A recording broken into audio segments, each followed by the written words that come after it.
या स्पीड न्यूजचे प्रायोजक आहेत क्रिस्टल्स ड्रीम स्पेस। सोलापूर महानगरपालिकेचे आयुक्त डॉक्टर सचिन उंबासे यांनी 5 वर्षांहून अधिक काळ एकाच विभागात काम करणाऱ्या कर्मचाऱ्यांची यादी तयार करण्याचे आदेश दिले। त्यानुसार 100हून अधिक कर्मचाऱ्यांच्या अंतर्गत बदल्यांची यादी तयार करण्यात आली। त्यानुसार आदेशही काढले होते, मात्र याला स्थगिती देण्यात आली। अंतर्गत बदल्यांचा हा प्रश्न प्रलंबित राहिला। नंतर आयुक्तांनी चॉईस बदलीचा प्रस्ताव समोर आणला। त्यानुसार 100 पैकी 42 कर्मचाऱ्यांची चॉईसनुसार बदली केली गेली, मात्र उर्वरित कर्मचाऱ्यांचा म्हणावा तसा प्रतिसाद मिळाला नाही। त्यामुळे हाही प्रश्न तसाच राहिला। अंतर्गत बदल्यांचा विषय हा या त्या कारणानं लटकत राहिला। खरं तर 10 वर्षांहूनही अधिक काळ एकाच ठिकाणी अनेक कर्मचारी कार्यरत असून यामुळे अनेक विभागात जणू मक्तेदारीच निर्माण झाली आहे। आता उपायुक्त आशिष लोकरे यांच्याकडे सामान्य प्रशासन विभागाची जबाबदारी आल्यानं पुन्हा एकदा अंतर्गत बदल्या संदर्भात सर्वांना उत्सुकता लागून राहिली आहे।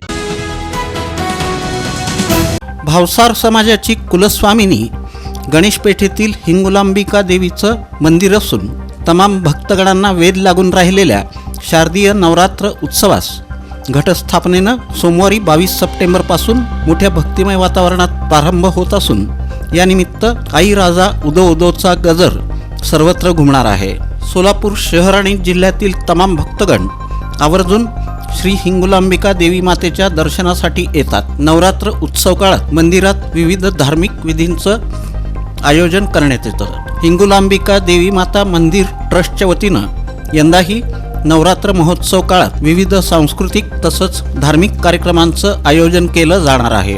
शिवाय देवीचं 9 दिवसात 9 रूपांमध्ये भक्तांना दर्शन होणार आहे। नवरात्र महोत्सवाच्या पूर्वी मंदिराची साफसफाई रंगरंगोटी पूर्ण करून घेण्यात आली असून आकर्षक अशी विद्युत रोषणाई मंदिरावर करण्यात आली असल्याची माहिती श्री हिंगुलांबिका देवी मंदिराचे ट्रस्टी श्रीकांत अंबुरे यांनी दिली। अक्कलकोट येथील श्री स्वामी समर्थ अन्नछत्र मंडळाचे संस्थापक अध्यक्ष जन्मेजयराजे भोसले यांच्या मार्गदर्शनाखाली कार्यकारी अध्यक्ष अमोलराजे भोसले यांच्या नेतृत्वात अन्नछत्र न्यास नेहमीच नैसर्गिक आपत्तीच्या काळात प्रशासकीय यंत्रणा आणि नागरिकांच्या मदतीला धावून येतो। दरम्यान अक्कलकोट तालुक्यात गेल्या आठवडाभरापासून मुसळधार पाऊस पडत असल्यानं अनेक नदी नाले ओढे यांना पूर आलेला आहे। यामुळे अनेक गावांचा संपर्क तुटला आहे। परिणामी महसूल प्रशासन आणि पोलीस हे आहे त्या ठिकाणी अडकून पडल्यानं त्यांना न्यासाच्या वतीनं फूड पाकिटांचं वाटप करण्यात आलं। इच्छा भगवंताची नवरात्र महोत्सव मंडळाच्या वतीनं यंदाच्या वर्षी मंडळाचे संस्थापक लक्ष्मण मामा जाधव यांच्या मार्गदर्शनाखाली महाराष्ट्राच्या सांस्कृतिक परंपरेचं जतन करत डीजे आणि मोठ्या ध्वनी यंत्रणांमुळे होणारं ध्वनी प्रदूषण कमी करण्यासाठी पारंपरिक वाद्यांना प्राधान्य दिलं आहे। दरम्यान सोमवारी सायंकाळी मंडळाचे संस्थापक लक्ष्मण मामा जाधव यांच्या हस्ते शक्ती देवीच्या प्राणप्रतिष्ठापना मिरवणुकीच्या निमित्तानं फटाक्यांच्या आतषबाजीत संबळ आणि ढोल ताशांच्या निनादात लेझिम सराव ताफ्याचा शुभारंभ करण्यात आला।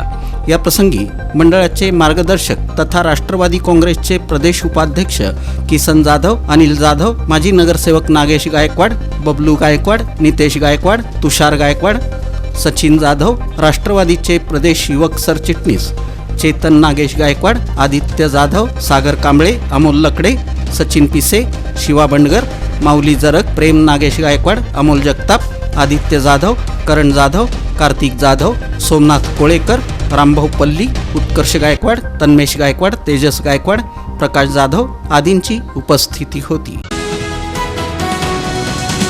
जिल्हाधिकारी कुमार आशीर्वाद हे नियमितपणे प्रत्येक आठवड्याला सोमवारी आणि शुक्रवारी दुपारी 4 ते सायंकाळी 6 या वेळेत जिल्हाधिकारी कार्यालय इथं अभ्यागतांना भेटत असतात।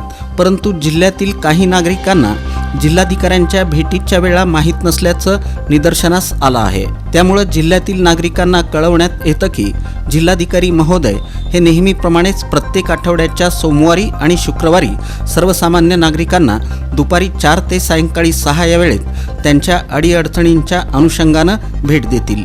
तरी जिल्ह्यातील नागरिकांनी याची नोंद घ्यावी आणि प्रत्येक सोमवारी तसंच शुक्रवारी दिलेल्या वेळेत उपस्थित राहावं असं आवाहन जिल्हा प्रशासनाच्या वतीनं करण्यात येत आहे। उत्तर सोलापूर, दक्षिण सोलापूर आणि अक्कलकोट तालुक्यात अतिवृष्टी झालेली होती, तर मोहोळ, माढा आणि करमाळा तालुक्यातही अतिवृष्टी होऊन शेती पिकांचं, घरांचं आणि अन्य बाबींचं नुकसान झालं. या अनुषंगानं जिल्हाधिकारी कुमार आशीर्वाद यांनी मोहोळ, माढा आणि करमाळा तालुक्यातील गावांना भेटी देऊन नुकसानीची पाहणी केली. तसंच तालुका प्रशासनानं नुकसानीचे पंचनामे त्वरित करून अहवाल सादर करण्याबाबत निर्देश दिले. जिल्हाधिकारी कुमार आशीर्वाद हे मोहोळ तालुक्यातील आष्टी इथं अतिवृष्टीनं झालेल्या नुकसानीची पाहणी करण्यासाठी पोहोचले. तसंच कोळेगाव आष्टी बंधाऱ्यातून सीना नदीत पाणी सोडल्यानं नदीकाठच्या गावांमध्ये पूर परिस्थिती निर्माण झाली. यावेळी त्यांनी शेतकऱ्यांशी संवाद साधून शेतीचे पंचनामे लवकर करण्यात येतील, लवकरात लवकर शासकीय मदत आपल्याला मिळेल या दृष्टीनं प्रयत्न केले जातील असं सांगितलं. माढा तालुक्यातील कुर्डुवाडी, रोपळे, म्हैसगाव, रांजणी या 4 मंडळात अतिवृष्टी झाली.